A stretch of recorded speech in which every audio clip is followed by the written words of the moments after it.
आज बेटा आपका क्वेश्चन है 10.3। इसमें उसने देखा है a concave lens has a focal length of 15 centimetre. तो आपके पास एक कनकेव लेंस है और इसका फोकल लेंथ आपको दे रखा है 15 और हमने पढ़ रखा है कनकेव का फोकस हमेशा लेफ्ट में होता है। तो इसकी फोकल लेंथ जो है वो हम लेंगे -15 centimetre. At what distance should the object from the lens be placed so that it forms an image at 10 centimeter from the lens? उसने बोला है कि हम लेंस से कितनी दूरी पे ऑब्जेक्ट को प्लेस करेंगे ताकि जो इमेज है वो 10 सेंटीमीटर की डिस्टेंस पे बने। तो इमेज का डिस्टेंस है 10 सेंटीमीटर। अब एक बात याद रखना, ये लेंस है कनकेव लेंस और कनकेव लेंस के केस में इमेज हमेशा बनती है लेफ़्ट साइड पे, मतलब इमेज यहाँ पे बनेगी कहीं पे, क्योंकि ये तो 15 है तो डेफिनेटली ये 10 है तो ये इससे कम ही आएगा और इसलिए वी भी मैं लूँगा नेगेटिव, क्योंकि इमेज कनकेव के लेंस के केस में हमेशा लेफ़्ट साइड पे बनती है और लेफ़्ट साइड पे जितने भी डिस्टेंस होते हैं वो सारे नेगेटिव होते हैं और आपने निकालना है यू। ठीक है, तो पहला आपका क्वेश्चन ये है, समझ रहे हो? तो उसने बोला at what distance should an object from the lens be placed. Object का डिस्टेंस आपने बताना है। ठीक है, तो हमने यहाँ पे फॉर्मूला लगा रखा है 1/v minus 1/u is equal to 1/f। ठीक है, अब बेटा जो निकालना है उसको हम अलग कर देंगे। जैसे हमने ये u निकालना है, हम इसको लिख सकते हैं 1/v, f को इधर ले 1/f को इधर ले आओ, 1/- और ये 1/u उधर जाएगा तो +1/u। अब v का डिस्टेंस हमारे पास -10 और f का डिस्टेंस है -15 इज इक्वल टू 1/u। ठीक है, अब ये आ जाएगा -1/10, माइनस माइनस हो जाएगा plus 1/15 is equal to 1/u। अब 10 और 15 का एलसीएम निकालोगे तो आएगा 30। 30 को 10 से डिवाइड किया 3 को 1 से मल्टीप्लाई किया -3, 30 को 15 से डिवाइड किया 2 को 1 से मल्टीप्लाई किया तो ये आ गया -1/30 इज इक्वल टू 1/u। तो इससे इनको अब रेसिप्रोकेट कर दो तो u आ जाएगा तुम्हारे पास -30 सेंटीमीटर। ये आपका हो गया फर्स्ट पार्ट। ओके, अब उसके बाद उसने पूछा था also find the magnification produce by the lens. ठीक है, अब हमने पढ़ रखा है मैग्नीफिकेशन का एक फॉर्मूला होता है h' बाय h और एक होता है v/u। ठीक है, अब हम ये वाला फॉर्मूला यूज़ करेंगे क्योंकि मुझे v की वैल्यू भी पता और u की भी पता है। v का वैल्यू है -10 सेंटीमीटर और u का वैल्यू है -30 सेंटीमीटर। तो मैग्नीफिकेशन का वैल्यू आ जाएगा -10 - 30, तो ये आ जाएगा 1/3।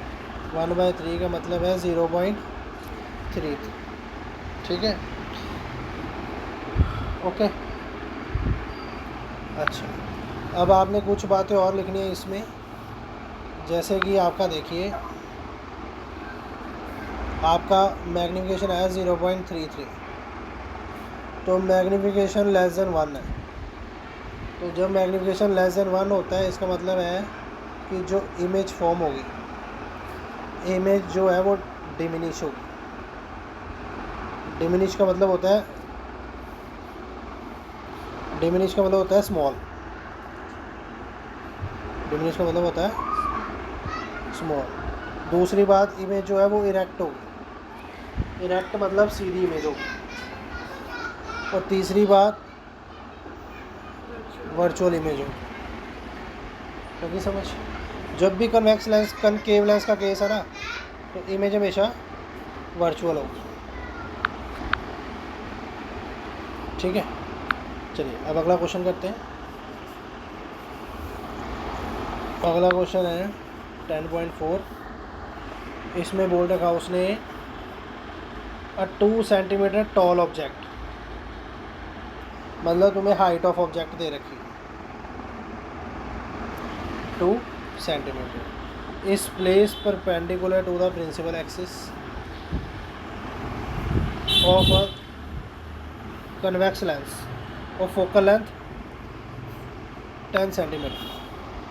ठीक है, तो ये आपको एक 2 सेंटीमीटर टॉल ऑब्जेक्ट दे रखी है जिसको आपने कन्वेक्स लेंस के आगे रख रखा है और कन्वेक्स लेंस का फोकल लेंथ है 10 सेंटीमीटर। तो हाइट ऑफ ऑब्जेक्ट है 2 सेंटीमीटर। कन्वेक्स लेंस है तो कन्वेक्स लेंस का हमने पढ़ रखा है कि हम फोकस लेंगे हमेशा राइट साइड पर, तो फोकल लेंथ आएगी इसकी पॉजिटिव।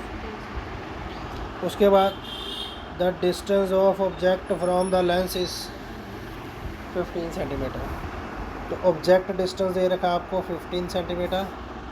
मैं इसको -15 लूँगा क्योंकि ऑब्जेक्ट हमेशा लेफ़्ट पे होती है, ऑब्जेक्ट हमेशा लेफ़्ट पे होती है। ओके, अब आपको क्या निकालना है?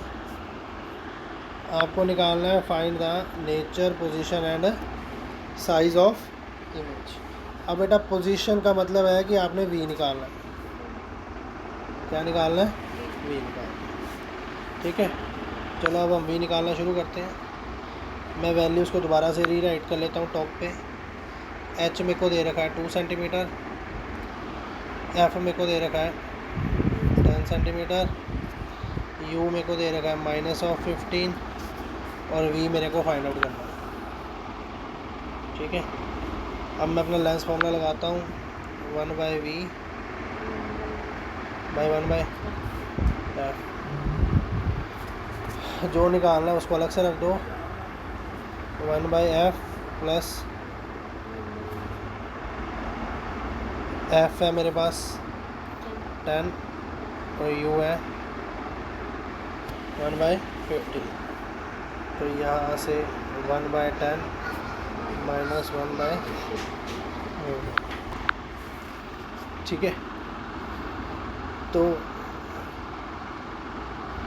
ये बेटा u का वैल्यू माइनस में आ गया।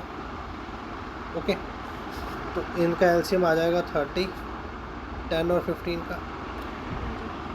30 को 10 से डिवाइड करोगे 3, 3 को 1 से मल्टीप्लाई करोगे 3, इनका 2। ठीक है, तो 1/v आ गया 1/30। अब इन दोनों टर्म्स को रेसिप्रोकेट कर दोगे तो v आ जाएगा 30 सेंटीमीटर। ठीक है, ओके। तो v 30 सेंटीमीटर का मतलब है कि अगर ये मान लो आपका लेंस है, ये मान लो आपका लेंस है, अगर ऑब्जेक्ट लेफ़्ट साइड पे बढ़ी है तो इमेज राइट साइड पे बन रही है। ओके, ठीक है, चलिए आगे चलते हैं। आगे चलते हैं। आगे उसने बोल रखा था आपको find the size of image. ठीक है, जब बेटा आपको साइज़ पूछ रखा है तो साइज़ मतलब मैग्नीफिकेशन। ओके, अब देखो इसमें आपको, इसमें एक तो फॉर्मूला होता है आपके पास h'/h, एक होता है v/u। ठीक है, लास्ट क्वेश्चन में मेरे को हाइट ऑफ ऑब्जेक्ट नहीं दे रखा था, बट इस केस में मेरे को हाइट ऑफ ऑब्जेक्ट दे रखा है। तो देखो ये भी मैग्नीफिकेशन का फॉर्मूला, ये भी मैग्नीफिकेशन का है। मैं इनको आपस में इक्वेट भी कर सकता हूँ। तो यहाँ से h' कितना आ जाएगा? v/u into h। और v का वैल्यू था 30, u का वैल्यू था -15 और हाइट ऑफ ऑब्जेक्ट था 2, तो हाइट ऑफ इमेज आ गया -4। ठीक है, अब तुम बेटा ध्यान से देखो, ये जो हाइट ऑफ इमेज आया है ये हाइट ऑफ ऑब्जेक्ट से बड़ा है। हाइट ऑफ ऑब्जेक्ट आपके पास 2 था, हाँ समझ रहे हो? हाँ, यहाँ पे मैं लिख रहा हूँ चीज़ें, देखो height of height of image जो है वो क्या है, -4 सेंटीमीटर। अब बेटा ये इसमें माइनस आने का मतलब है कि ये इमेज जो है ये इन्वर्टेड है। इन्वर्टेड का मतलब होता है कि अगर मान लो यहाँ पे आपका कन्वेक्स लेंस है, यहाँ पे आपका ऑब्जेक्ट है, तो इमेज आपकी प्रिंसिपल एक्सिस के डाउन साइड बन रही है, अपसाइड डाउन है, ठीक है, तो ये डाउनवर्ड है। तो बेटा ये इमेज इन्वर्टेड है। दूसरी बात, जो इमेज इन्वर्टेड होती है वो हमेशा रियल होती है। क्या होती है? रियल। अब तीसरी बात, हाइट ऑफ ऑब्जेक्ट हमारा 2 था, इमेज का 4 है, तो ये डेफिनेटली मैग्नीफाइड है। ये इमेज जो है वो मैग्नीफाइड है, ठीक है। तो this is all about this question.